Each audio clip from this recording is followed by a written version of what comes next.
There we are. Right. Good morning, and thank you for joining me for day 2 of the Cake Business Bootcamp. Sorry, just my computer's a little bit slow this morning, so hopefully, there we go. That looks better. So, yeah, day 2. Yesterday we had a little look at pricing for profit and growth. If you weren't here yesterday, a little session recap, but I have sent you the replay. If you haven't got it, please let me know, and I can send you that link. It is available for 7 days. But we looked at yesterday all the different costs that need to be identified and included in your pricing. There's a lot of hidden costs that people don't always realise. How to value your time, ensure you're getting a reasonable wage. Minimum wage is only £11.44 at the moment, due to go up, but as a skilled trade, you should be getting more. Why profits are important, what you can spend them on, any common pricing mistakes. Showed you a starting formula, and how I worked out some of my costs, gave you a couple of examples. And hopefully you went away, or you will go away, with more confidence to charge appropriately. So today is all about attracting your ideal clients, which I know personally worked really hard on the last few years. And sometimes it can take a little bit of work, should I say, to know what you're doing with that. So I'm hoping that my training today will help you out. If you have any questions as I'm talking along, please feel free to put them in the chat box. I have got my chat open. If I don't get to it straight away, I promise I will scroll back and have a look. Likewise, if you're watching this on replay, you can put me an email or a message, and I will also get back to you there. So we're going to look at identifying your dream clients, how all your marketing is going to attract them. It's really important that you know exactly who you want to work with, how you're going to speak their language. Make sure that you are positioning your business as the perfect choice for them. So you need to stand out amongst the crowd.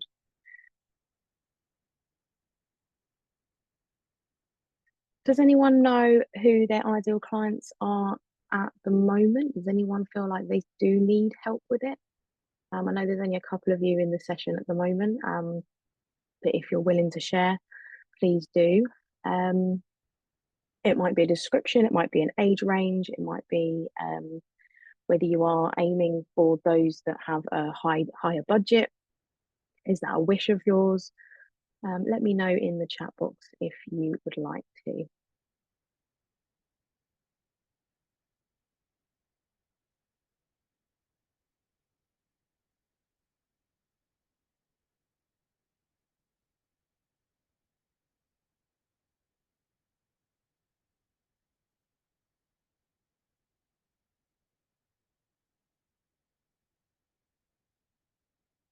So Gemma said, I aim for anyone at the moment. Okay, interesting.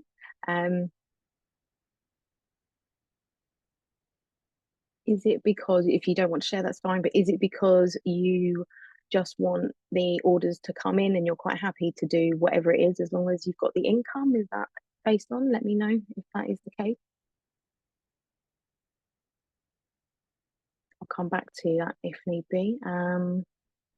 Where my ideal client would be 30 to 40, professional couple, foodies, have a fur baby, and a high budget. Good. That's really good sort of key points to know at this stage, absolutely.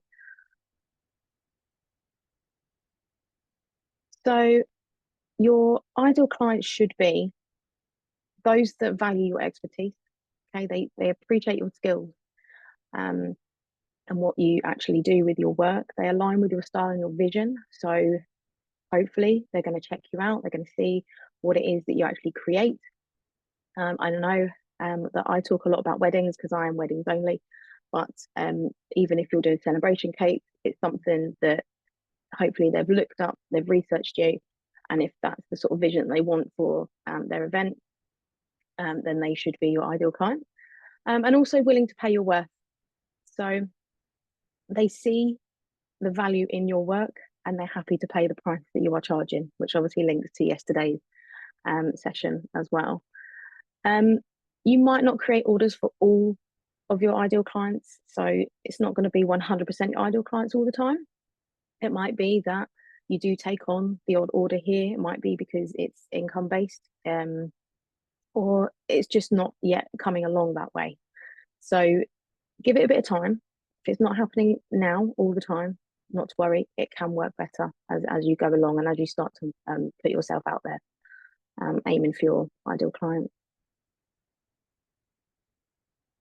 So the first thing I'm going to want you to look at, if you haven't done this already, although it's really good to refresh this every so often, because at the end of the day, times change, trends change, people change. So even if you look at it annually, and maybe look back on the last 12 months and the type of client that you have had orders from, and whether it had changed over that time or whether you want to change, and maybe your ideal client is changing for you. So do review this. Admittedly, the example that I've got on my board here on my screen is a relatively old one, but I'd like you to try and create some sort of client mood board. Really important to try and put yourselves in their shoes. So the type of person you're aiming for, what is it that they do? What age range are they? What area do they live in? Do they come out of the area? I've got a lot of clients that do come out of that do come into my area to get married because it is a really nice place to get married. And they're coming from other counties, you know. Do they have any family yet? What career do they have? What sort of income do they have? Any hobbies? Where would they be shopping? What brands are they going to use? Types of holidays that they're going to have, because obviously that links into, especially with like weddings, where are they going to go for their honeymoon, for instance? Do they have car, house? Where is their online presence? You've got their social media usage. Are they hanging out on Instagram all the time? Are they not on social media? And then also think about their cake needs and styles and what their pain points are going to be. So what are their needs when it comes to you as their cake maker? So think about their demographics, all their preferences, and what their dream event might look like. So again, I'm talking about weddings mostly, but if you are doing other events, then think about what it is they're going to be doing. So I have got a template for you. I'm calling it homework, if you wish. That's the teacher in me. I can send out the template. Remind me later because I can put a link into the chat as well at the end of the session. So if I don't do it, please remind me. It is a Canva template, so if you're used to Canva, brilliant. If you're not, you can just use it as a guide, and you can do use any platform. So get a few images in there, but make sure the really important stuff is where you are writing about that person. Okay. So it is going to be really important to speak their language. Your messaging is really important. You should be using words that resonate with their desires, that focuses on their benefits, on the benefits for them, and it solves their problems. So I'll talk about pain points. So if they're a couple that are looking for a wedding cake, what are they looking for? What do you need to solve in order to get them a cake to them? Now, this would be an example of maybe an Instagram post. If I'm posting this particular image, I could just put a caption on there saying 4-tier cake with sugar flowers, because that is what it is. I'm describing the picture. But if I gave it the caption title as "Does your wedding cake reflect the beauty of winter?" I'm getting their attention a lot better and a lot quicker than I am with just 4-tier cake with sugar flowers. So it's really important in your messaging to grab their attention, and make sure that if there's a client out there looking for a winter style wedding cake, what is going to grab their attention first?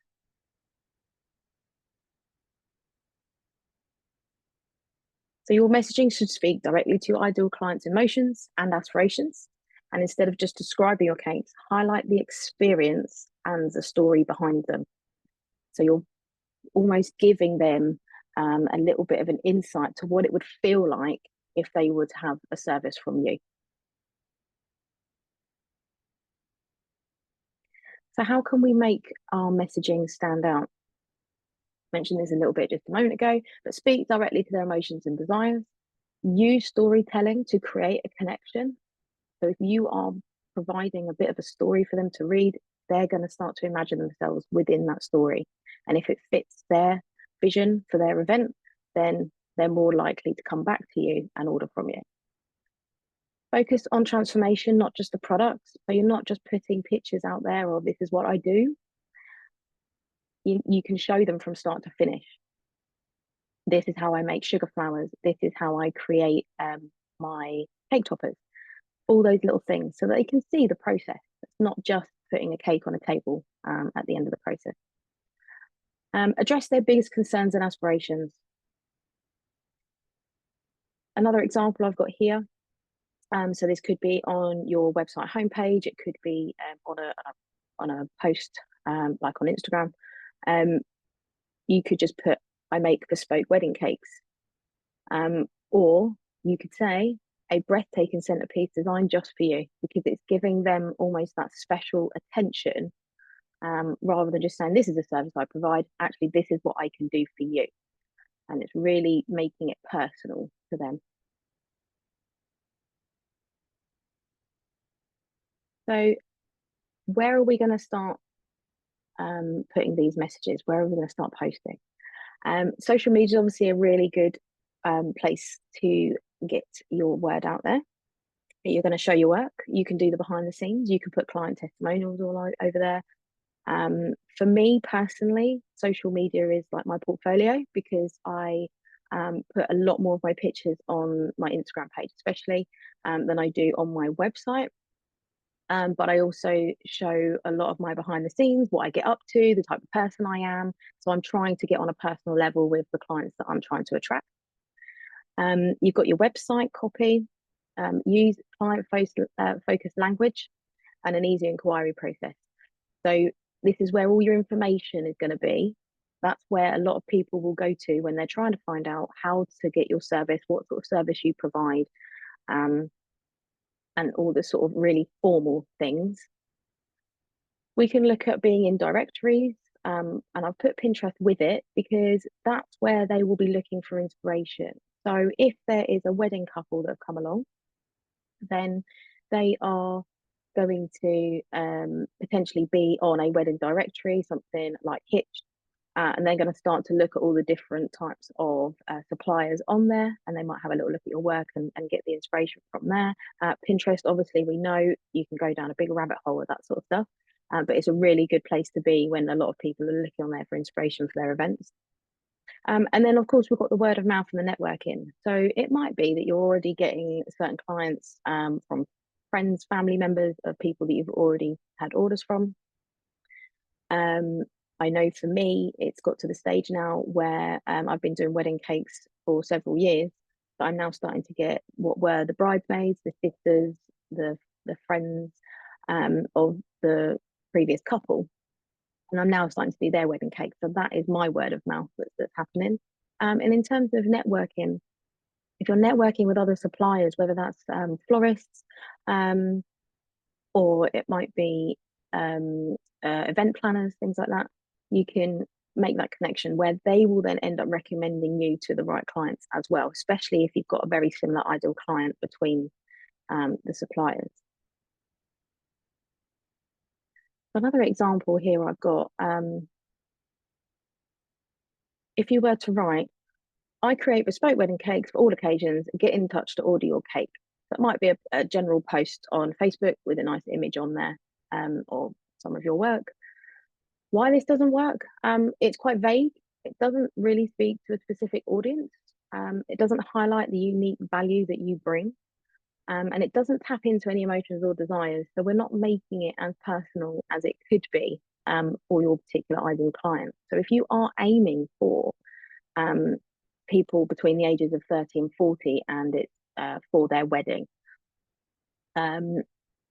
you've said about bespoke wedding cakes, but how do you know, or how can you get the attention of them with the type of things that they are already looking at, the inspiration that they've looked at, and the desires that they've got?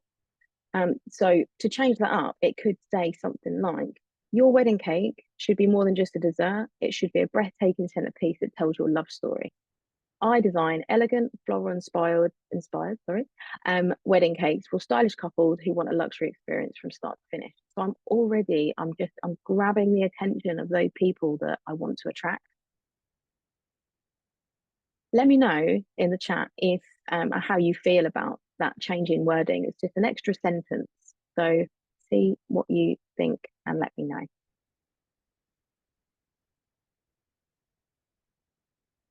So finding your clients, we could quite easily sit there and just post away on everything, but it's really important that you find out or have knowledge of where your ideal clients are hanging out. So are they going to be just on Instagram? Are they using Google search more? And really focus on where they are going to be looking for your type of service. So I'm just reading my notes there. I got lost a minute. So you can consider all social platforms, Google search on your website. If you sell face to face, you might be finding them at certain stalls or wedding fairs. You might be advertising in magazines. So find out where your ideal client is going to be looking for your type of service, and then work on putting all your messaging and your marketing in those particular places. Um, there's nothing wrong with marketing in all areas, but try to focus on the ones that you know they'll be at, because you don't want to waste your efforts if they're not going to be in the other places.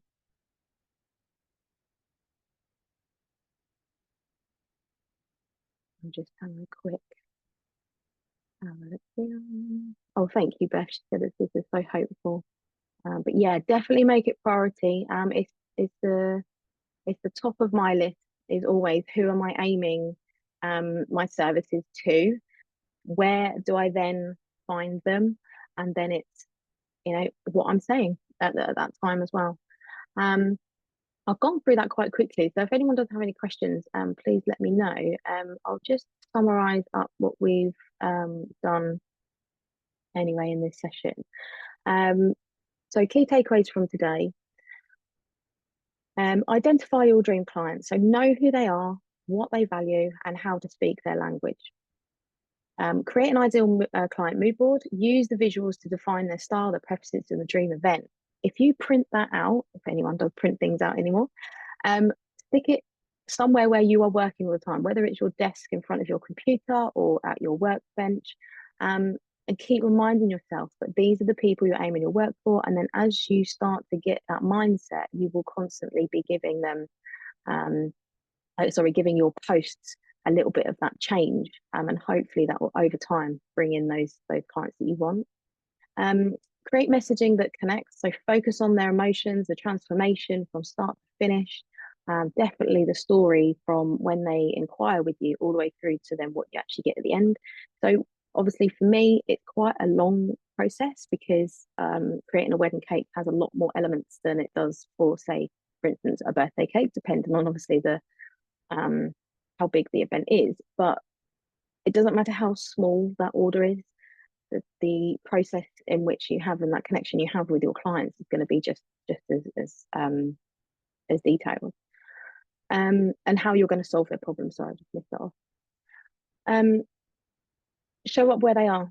So it says prioritize Instagram there. That's for me, but wherever it is for you, prioritize the areas that they're going to be hanging out in.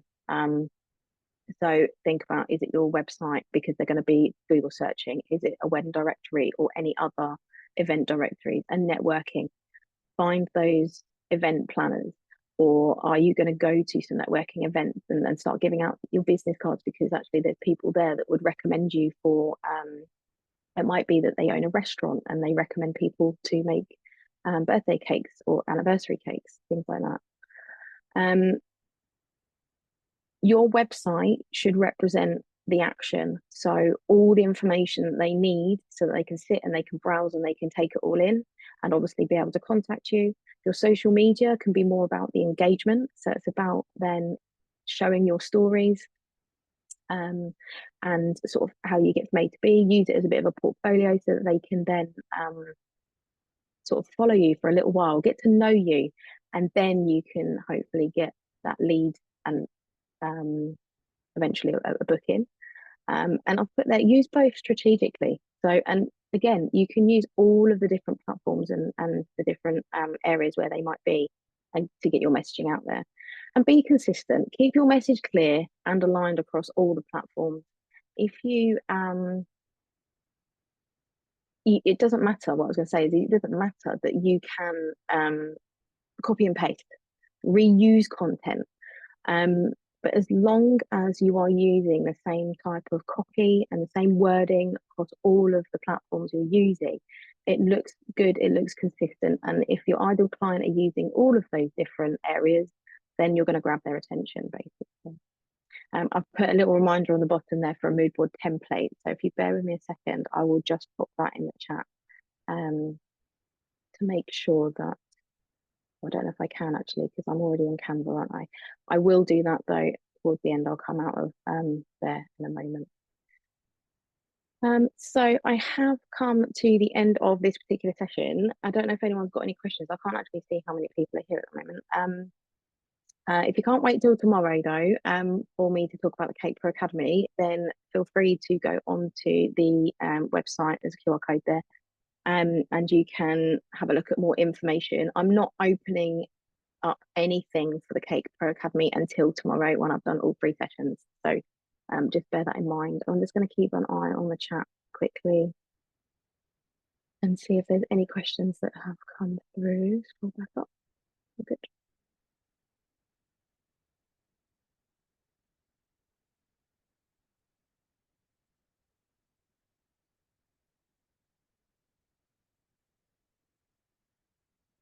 Doesn't look like we've got any questions, but like I say, you can pop me a message, or if you're in my group, you can pop a post in there. No problem at all. So last day tomorrow, it's all about building your confidence. So understanding the importance of visibility. So we've just spoke about how we're going to attract our ideal client. It's really important to now make sure that you are visible.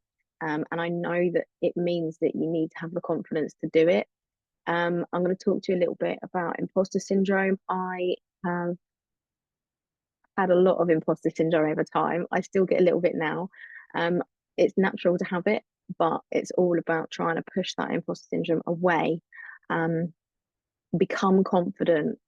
Don't be worried about what you're posting. And also be the expert, because you are the expert. You own your business, you know what you're doing, you know what techniques and what processes you need to do in your business. So show it, and become that confident cake business online, or out there in person, and attract that ideal client and get those orders in, is what I'm trying to say. So as long as there's no more questions, I am going to leave you be. I'll be back tomorrow at 10 a.m. For another half an hour, then for all about confidence, and also to talk to you about the Cake Pro Academy.